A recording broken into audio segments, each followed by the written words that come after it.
दुनिया की महाशक्ति बनने का दावा करने वाली चीन के अंदर इस वक्त एक खौफनाक खेल चल रहा है। एक ऐसा खौफनाक खेल जिसने वहां के करोड़ों युवाओं की रातों की नींद उड़ा दी है, और एक ऐसा जाल जहां दुल्हन की चाहत में जाने वाले मर्दों की जिंदगी पल भर में तबाह हो जा रही है।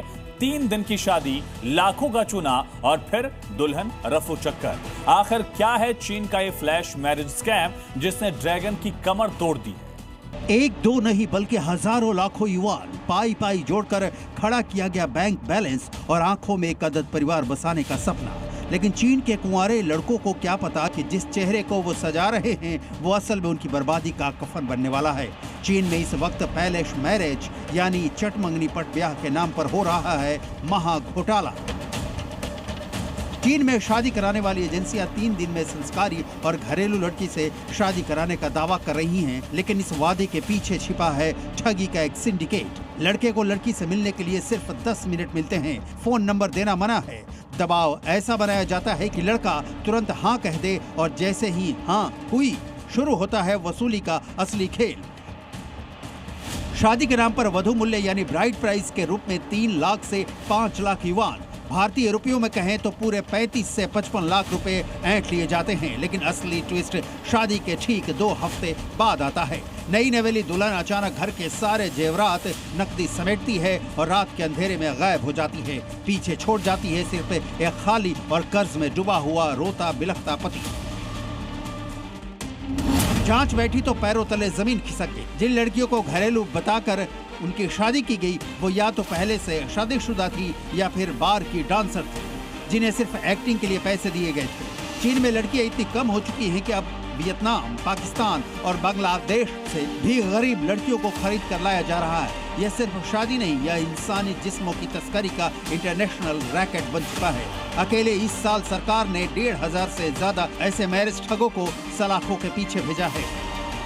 चीन में शादी के नाम पर चल रहे ठगी के इस खेल की शुरुआत की वजह है दशकों पुरानी 1 चाइल्ड पॉलिसी, जिसने चीन में लिंग असंतुलन पैदा कर दिया है। चीन सरकार ने जनसंख्या विस्फोट को रोकने के लिए साल 1979 में 1 चाइल्ड पॉलिसी लागू की थी, जो साल 2015 तक सख्ती से जारी रही। चीनी समाज में पारंपरिक रूप से वंश चलाने, बुढ़ापे का सहारा बनने और खेती बाड़ी संभालने के लिए बेटों को बेटियों से बेहतर माना जाता है। इस नीति के कारण जब परिवारों के पास केवल एक बच्चा पैदा करने का विकल्प बचा तो लोगों ने आधुनिक तकनीक का दुरुपयोग करके बड़े पैमाने पर बेटियों को जन्म से पहले ही मार दिया या लावारिस छोड़ दिया। इस क्रूर इतिहास का नतीजा यह हुआ कि चीन में लड़कों का जन्म लड़कियों से कहीं ज्यादा हुआ। आज चीन में महिलाओं की तुलना में पुरुषों की संख्या लगभग 3 करोड़ अधिक है। चीन में अभी अविवाहित पुरुषों के लिए एक खास शब्द इस्तेमाल किया जाता है, गुआंगुन, जिसका शाब्दिक अर्थ होता है सूखी टहनियां। इसका मतलब ऐसे पुरुष हैं जिनके वंश की टहनी पर कभी शादी का फूल नहीं खिलेगा, उनका वंश यहीं खत्म हो जाएगा। शहरों की लड़कियां अब आर्थिक रूप से स्वतंत्र हैं और उनके शादी के मापदंड बहुत ऊंचे हैं, जैसे अपना घर, गाड़ी और बैंक बैलेंस होना अनिवार्य है।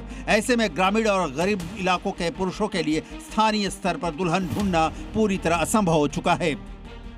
अपराधी और फर्जी मैरिज एजेंसियां पुरुषों की इसी सामाजिक लाचारी, अकेलेपन और वंश खत्म होने के डर का फायदा उठा रही हैं। चूंकि बाजार में लड़कियों की मांग बहुत ज्यादा है और आपूर्ति कम, इसलिए अपराधियों ने शादी की कीमत बढ़ा दी है। वो शादी कराने के नाम पर पुरुषों की पूरी जिंदगी की कमाई 3 से 5 लाख युवान ऐंठ लेते हैं। चीन का ये संकट कोई सामान्य अपराध नहीं है, बल्कि यह एक ऐसी सरकारी नीति का अनचाहा और भयानक परिणाम है जिसने देश के सामाजिक ढांचे को हमेशा के लिए बिगाड़ दिया है। और यही वजह है कि चीन के इन कुंवारों के लिए अब जिंदगी एक जुआ बन चुकी है, जहां शादी का मतलब बर्बादी है।